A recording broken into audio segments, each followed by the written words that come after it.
का शत्रु विनाशक, भय नाशक और अदृश्य रक्षा कवच मंत्र है। यह मंत्र पूर्वमुख वानर रूप के हनुमान को समर्पित है, जो अग्नि तत्व से जुड़ा है। इस मंत्र का जाप करने से सभी शत्रु, ईर्ष्यालु व्यक्ति, निंदक या छिपे हुए विरोधी स्वयं परास्त हो जाते हैं। किसी के द्वारा किया गया जादू टोना, बंधन या ऊर्जा आक्रमण स्वतः ही नष्ट हो जाता है। इस मंत्र का घर अथवा कार्यस्थल में जाप करने से उस स्थान की नकारात्मक ऊर्जा समाप्त हो जाती है और सकारात्मक ऊर्जा की वृद्धि होती है। ॐ नमो भगवते पंचवदनाय पूर्वकपिमुखाय सकलशत्रुसंहारकाय स्वाहा। ॐ नमो भगवते पंचवदनाय पूर्वकपिमुखाय सकलशत्रुसंहारकाय स्वाहा। ॐ नमो भगवते पंचवदनाय पूर्वकपिमुखाय सकलशत्रुसंहारकाय स्वाहा। ॐ नमो भगवते पंचवदनाय पूर्वकपिमुखाय सकलशत्रुसंहारकाय स्वाहा।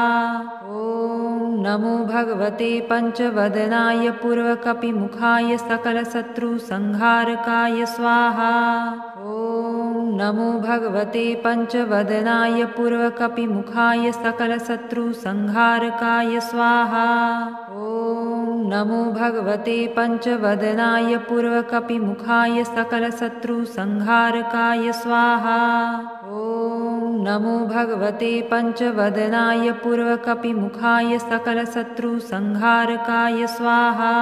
ॐ नमो भगवते पंचवदनाय पूर्वकपिमुखाय सकलशत्रुसंहारकाय स्वाहा।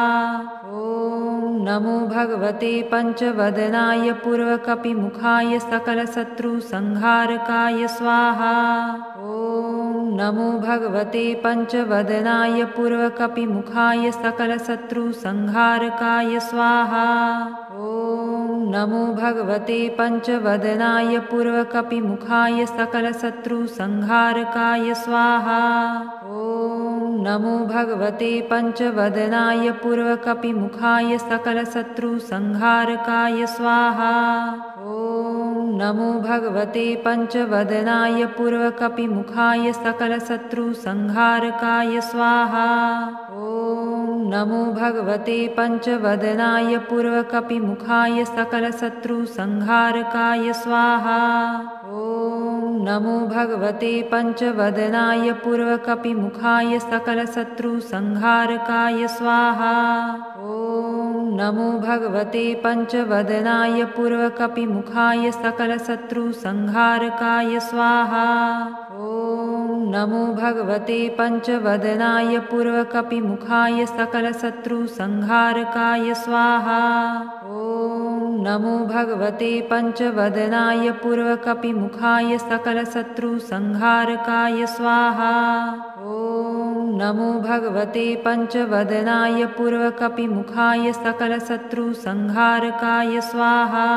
ॐ नमो भगवते पंचवदनाय पूर्वकपिमुखाय सकलशत्रुसंहारकाय स्वाहा। ॐ नमो भगवते पंचवदनाय पूर्वकपिमुखाय सकलशत्रुसंहारकाय स्वाहा। ॐ नमो भगवते पंचवदनाय पूर्वकपिमुखाय सकलशत्रुसंहारकाय स्वाहा। ॐ नमो भगवते पंचवदनाय पूर्वकपिमुखाय सकलशत्रुसंहारकाय स्वाहा। ॐ नमो भगवते पंचवदनाय पूर्वकपिमुखाय सकलशत्रुसंहारकाय स्वाहा। ॐ नमो भगवते पंचवदनाय पूर्वकपिमुखाय सकलशत्रुसंहारकाय स्वाहा। ॐ नमो भगवते पंचवदनाय पूर्वकपिमुखाय सकलशत्रुसंहारकाय स्वाहा। ॐ नमो भगवते पंचवदनाय पूर्वकपिमुखाय सकलशत्रुसंहारकाय स्वाहा। ॐ नमो भगवते पंचवदनाय पूर्वकपिमुखाय सकलशत्रुसंहारकाय स्वाहा। ॐ नमो भगवते पंचवदनाय पूर्वकपिमुखाय सकलशत्रुसंहारकाय स्वाहा। ॐ नमो भगवते पंचवदनाय पूर्वकपिमुखाय सकलशत्रुसंहारकाय स्वाहा। ॐ नमो भगवते पंचवदनाय पूर्वकपिमुखाय सकलशत्रुसंहारकाय स्वाहा। ॐ नमो भगवते पंचवदनाय पूर्वकपिमुखाय सकलशत्रुसंहारकाय स्वाहा। ॐ नमो भगवते पंचवदनाय पूर्वकपिमुखाय सकलशत्रुसंहारकाय स्वाहा। ॐ नमो भगवते पंचवदनाय पूर्वकपिमुखाय सकलशत्रुसंहारकाय स्वाहा। ॐ नमो भगवते पंचवदनाय पूर्वकपिमुखाय सकलशत्रुसंहारकाय स्वाहा। ॐ नमो भगवते पंचवदनाय पूर्वकपिमुखाय सकलशत्रुसंहारकाय स्वाहा। ॐ नमो भगवते पंचवदनाय पूर्वकपिमुखाय सकलशत्रुसंहारकाय स्वाहा। ॐ नमो भगवते पंचवदनाय पूर्वकपिमुखाय सकलशत्रुसंहारकाय स्वाहा। ॐ नमो भगवते पंचवदनाय पूर्वकपिमुखाय सकलशत्रुसंहारकाय स्वाहा। ॐ नमो भगवते पंचवदनाय पूर्वकपिमुखाय सकलशत्रुसंहारकाय स्वाहा। ॐ नमो भगवते पंचवदनाय पूर्वकपिमुखाय सकलशत्रुसंहारकाय स्वाहा। ॐ नमो भगवते पंचवदनाय पूर्वकपिमुखाय सकलशत्रुसंहारकाय स्वाहा। ॐ नमो भगवते पंचवदनाय पूर्वकपिमुखाय सकलशत्रुसंहारकाय स्वाहा। ॐ नमो भगवते पंचवदनाय पूर्वकपिमुखाय सकलशत्रुसंहारकाय स्वाहा। ॐ नमो भगवते पंचवदनाय पूर्वकपिमुखाय सकलशत्रुसंहारकाय स्वाहा। ॐ नमो भगवते पंचवदनाय पूर्वकपिमुखाय सकलशत्रुसंहारकाय स्वाहा। ॐ नमो भगवते पंचवदनाय पूर्वकपिमुखाय सकलशत्रुसंहारकाय स्वाहा। ॐ नमो भगवते पंचवदनाय पूर्वकपिमुखाय सकलशत्रुसंहारकाय स्वाहा। ॐ नमो भगवते पंचवदनाय पूर्वकपिमुखाय सकलशत्रुसंहारकाय स्वाहा। ॐ नमो भगवते पंचवदनाय पूर्वकपिमुखाय सकलशत्रुसंहारकाय स्वाहा। ॐ नमो भगवते पंचवदनाय पूर्वकपिमुखाय सकलशत्रुसंहारकाय स्वाहा। ॐ नमो भगवते पंचवदनाय पूर्वकपिमुखाय सकलशत्रुसंहारकाय स्वाहा। ॐ नमो भगवते पंचवदनाय पूर्वकपिमुखाय सकलशत्रुसंहारकाय स्वाहा। ॐ नमो भगवते पंचवदनाय पूर्वकपिमुखाय सकलशत्रुसंहारकाय स्वाहा। ॐ नमो भगवते पंचवदनाय पूर्वकपिमुखाय सकलशत्रुसंहारकाय स्वाहा। ॐ नमो भगवते पंचवदनाय पूर्वकपिमुखाय सकलशत्रुसंहारकाय स्वाहा। ॐ नमो भगवते पंचवदनाय पूर्वकपिमुखाय सकलशत्रुसंहारकाय स्वाहा। ॐ नमो भगवते पंचवदनाय पूर्वकपिमुखाय सकलशत्रुसंहारकाय स्वाहा। ॐ नमो भगवते पंचवदनाय पूर्वकपिमुखाय सकलशत्रुसंहारकाय स्वाहा। ॐ नमो भगवते पंचवदनाय पूर्वकपिमुखाय सकलशत्रुसंहारकाय स्वाहा। ॐ नमो भगवते पंचवदनाय पूर्वकपिमुखाय सकलशत्रुसंहारकाय स्वाहा। ॐ नमो भगवते पंचवदनाय पूर्वकपिमुखाय सकलशत्रुसंहारकाय स्वाहा। ॐ नमो भगवते पंचवदनाय पूर्वकपिमुखाय सकलशत्रुसंहारकाय स्वाहा। ॐ नमो भगवते पंचवदनाय पूर्वकपिमुखाय सकलशत्रुसंहारकाय स्वाहा। ॐ नमो भगवते पंचवदनाय पूर्वकपिमुखाय सकलशत्रुसंहारकाय स्वाहा। ॐ नमो भगवते पंचवदनाय पूर्वकपिमुखाय सकलशत्रुसंहारकाय स्वाहा। ॐ नमो भगवते पंचवदनाय पूर्वकपिमुखाय सकलशत्रुसंहारकाय स्वाहा। ॐ नमो भगवते पंचवदनाय पूर्वकपिमुखाय सकलशत्रुसंहारकाय स्वाहा। ॐ नमो भगवते पंचवदनाय पूर्वकपिमुखाय सकलशत्रुसंहारकाय स्वाहा। ॐ नमो भगवते पंचवदनाय पूर्वकपिमुखाय सकलशत्रुसंहारकाय स्वाहा। ॐ नमो भगवते पंचवदनाय पूर्वकपिमुखाय सकलशत्रुसंहारकाय स्वाहा।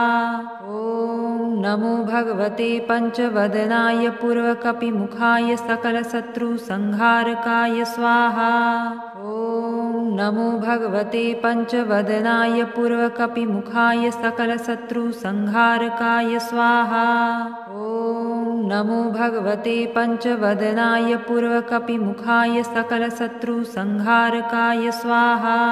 ॐ नमो भगवते पंचवदनाय पूर्वकपिमुखाय सकलशत्रुसंहारकाय स्वाहा।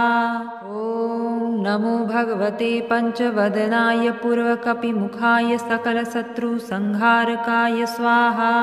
ॐ नमो भगवते पंचवदनाय पूर्वकपिमुखाय सकलशत्रुसंहारकाय स्वाहा। ॐ नमो भगवते पंचवदनाय पूर्वकपिमुखाय सकलशत्रुसंहारकाय स्वाहा।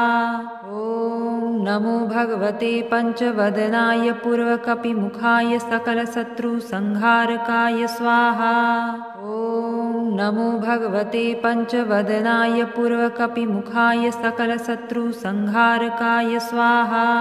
ॐ नमो भगवते पंचवदनाय पूर्वकपिमुखाय सकलशत्रुसंहारकाय स्वाहा। ॐ नमो भगवते पंचवदनाय पूर्वकपिमुखाय सकलशत्रुसंहारकाय स्वाहा। ॐ नमो भगवते पंचवदनाय पूर्वकपिमुखाय सकलशत्रुसंहारकाय स्वाहा। ॐ नमो भगवते पंचवदनाय पूर्वकपिमुखाय सकलशत्रुसंहारकाय स्वाहा। ॐ नमो भगवते पंचवदनाय पूर्वकपिमुखाय सकलशत्रुसंहारकाय स्वाहा। ॐ नमो भगवते पंचवदनाय पूर्वकपिमुखाय सकलशत्रुसंहारकाय स्वाहा। ॐ नमो भगवते पंचवदनाय पूर्वकपिमुखाय सकलशत्रुसंहारकाय स्वाहा। ॐ नमो भगवते पंचवदनाय पूर्वकपिमुखाय सकलशत्रुसंहारकाय स्वाहा। ॐ नमो भगवते पंचवदनाय पूर्वकपिमुखाय सकलशत्रुसंहारकाय स्वाहा। ॐ नमो भगवते पंचवदनाय पूर्वकपिमुखाय सकलशत्रुसंहारकाय स्वाहा। ॐ नमो भगवते पंचवदनाय पूर्वकपिमुखाय सकलशत्रुसंहारकाय स्वाहा। ॐ नमो भगवते पंचवदनाय पूर्वकपिमुखाय सकलशत्रुसंहारकाय स्वाहा। ॐ नमो भगवते पंचवदनाय पूर्वकपिमुखाय सकलशत्रुसंहारकाय स्वाहा। ॐ नमो भगवते पंचवदनाय पूर्वकपिमुखाय सकलशत्रुसंहारकाय स्वाहा। ॐ नमो भगवते पंचवदनाय पूर्वकपिमुखाय सकलशत्रुसंहारकाय स्वाहा। ॐ नमो भगवते पंचवदनाय पूर्वकपिमुखाय सकलशत्रुसंहारकाय स्वाहा। ॐ नमो भगवते पंचवदनाय पूर्वकपिमुखाय सकलशत्रुसंहारकाय स्वाहा। ॐ नमो भगवते पञ्चवदनाय पूर्वकपिमुखाय सकलशत्रुसंहारकाय स्वाहा। नमो भगवते पञ्चवदनाय पूर्वकपिमुखाय सकलशत्रुसंहारकाय स्वाहा। नमो भगवते पञ्चवदनाय पूर्वकपिमुखाय सकलशत्रुसंहारकाय स्वाहा। नमो भगवते पञ्चवदनाय पूर्वकपिमुखाय सकलशत्रुसंहारकाय स्वाहा। नमो भगवते पञ्चवदनाय पूर्वकपिमुखाय सकलशत्रुसंहारकाय स्वाहा। नमो भगवते पञ्चवदनाय पूर्वकपिमुखाय सकलशत्रुसंहारकाय स्वाहा। नमो भगवते पञ्चवदनाय पूर्वकपिमुखाय सकलशत्रुसंहारकाय स्वाहा। नमो भगवते पञ्चवदनाय पूर्वकपिमुखाय सकलशत्रुसंहारकाय स्वाहा। नमो भगवते पञ्चवदनाय पूर्वकपिमुखाय सकलशत्रुसंहारकाय स्वाहा। नमो भगवते पञ्चवदनाय पूर्वकपिमुखाय सकलशत्रुसंहारकाय स्वाहा।